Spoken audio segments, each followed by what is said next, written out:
राज्यामध्ये तिजोरीत खडखडाट असल्यानं शासकीय कंत्राटदारांची तब्बल 77,000 कोटी रुपयांची थकबाकी अद्यापही कायम आहे। मात्र कंत्राटदारांच्या आक्रमक पवित्र्यानंतर थकबाकीतील काही रक्कम देण्याचं सरकारने जाहीर केलं आहे। त्यापैकी काही विभागातील थकबाकीसाठी शासनाने चेकही दिले आहेत। मात्र ट्रेजरीकडे पैसेच नाहीयेत, त्यामुळे चेक वाटत नाहीत असा आरोप राज्य कंत्राटदार महासंघाने केला आहे। मागील वर्षापर्यंत कंत्राटदारांची जवळपास 89,000 कोटींची देयकं प्रलंबित होती। मात्र कंत्राटदार अभियंत्यांच्या आक्रमक भूमिकेनंतर काही पैसे शासनाने दिले, त्यानंतरही जवळपास 77,000 कोटींची थकबाकी अजूनही प्रलंबित आहे। शासनाच्या या भूमिकेविरोधात 9 मार्चला शासकीय अभियंता आणि कंत्राटदार बैठक आयोजित करण्यात आली आहे। तर शासकीय तिजोरीत पैसे नसताना चेक दिले कोणी असा प्रश्न या निमित्ताने उपस्थित होतो।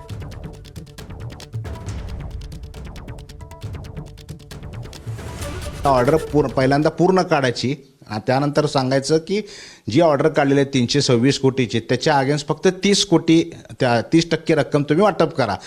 ठीक आहे, 30% वाटप करा म्हणून तुम्ही 14 डिसेंबर 2025ला ऑर्डर काढलेली आहे। आज 14 डिसेंबर नाही, आज 14 फेब्रुवारी संपूर्ण मार्च येत आला आहे, अजूनही 30% रक्कम ट्रेझरीमधून पास होत नाही। याचा अर्थ शासनाच्या तिजोरीमध्ये ऑर्डर काढल्यानंतर ते कागदोपत्री फक्त झालेलं आहे, प्रत्यक्षात निधी दिसत नाही आहे। डिसेंबर जानेवारीपर्यंत आम्हाला सर्व पेमेंट तुमचे थकबाकी पूर्ण करू असं आश्वासन दिलं होतं, पण त्याच्यावर कोणतीही कार्यवाही झालेली नाही आहे। आणि आता आम्हाला कंत्राटदारांच्यावर फार वाईट परिस्थिती निर्माण झालेली आहे। आता कंत्राटदारांची जीवनभरणाचा प्रश्न त्यांच्यासमोर येऊन ठेपलेला आहे। शेतकऱ्याच्या नंतर आता आत्महत्याचं प्रमाण कंत्राटदारांमध्ये वाढलेलं आहे। ह्या कंत्राटदारांचे किती काय प्रॉब्लेम चालू झालेत हे आता आम्ही 9 तारखेला अधिवेशन घेणार आहोत मुंबईमध्ये। त्या अधिवेशनमध्ये सर्व गोष्टी ह्या मांडणार आहोत आणि त्याच्यानंतर आमच्या आंदोलनाच्या दिशा ठरल्या जातील। ही जी आकडेवारी आहे मागच्या वर्षाची आकडेवारी आहे, जे काही शासनाने मंजूर केले आहे की बा आमच्याकडे 77,000 कोटी रुपयाची देणे कॉन्ट्रॅक्टरला देणे आहे, परंतु आजपर्यंत त्यांनी ट्रेझरीला ही माहिती पाठवलेली आहे, पण सरकारची तिजोरी खाली असल्यामुळे अजूनही कॉन्ट्रॅक्टरला पेमेंट मिळत नाही आहे। त्याच्याकरिता आम्ही या 9 तारखेला 9 मार्चला एक राज्यव्यापी आंदोलन करण्याचे सर्व ठरवलेले आहे आणि त्याच्याकरिता आमची मुंबईला मीटिंग आहे। रस्त्यावर उतरल्याशिवाय पेमेंट मिळत नाही हे आता सर्व मानसिकता सर्वांची झालेली आहे, त्याच्यामुळे होऊ शकते की आम्ही मुंबईलाच आंदोलन करण्याची तयारी करू।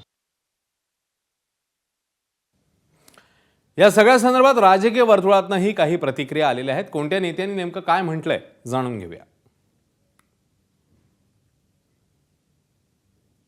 सप्लिमेंटरी बजेटमुळं या सरकारचं आर्थिक नियोजन विस्कटलेलं आहे। हे जूनच्या अधिवेशन असू दे, डिसेंबरच्या अधिवेशनामध्ये लक्षात या ठिकाणी आलेल्या पुरवण्या मागण्यातून अनेकांची बिलं दिले गेलेली नाहीत, अनुदान तटलेलं आहे। संजय गांधी निराधार योजनेतलं अनुदान तटलेलं आहे। लाडक्या बहिणींचे अनुदान कट करण्याचं काम या सरकारनं त्या ठिकाणी केलं। एखाद्या डिपार्टमेंटची फाईल आली तर त्यात क्वेरी काढा, ती परत जाऊ द्या, तोपर्यंत निधी देण्याचा विषय या ठिकाणी येत नाही। मागच्या वर्षीच्या बजेटमध्ये सरकारनं जे नियोजित खर्च दाखवले होते ते किती खर्च झाले, उत्पन्नाची बाजू किती त्या ठिकाणी आली हे 7 तारखेला स्पष्ट होईल। अनेक इतक्या मोठ्या योजना या आणलेल्या आहेत। कालसुद्धा राज्यपालांच्या भाषणामध्ये जर आपण बघितलं असेल, इतकी मोठी आकडेवारी दाखवलेली आहे।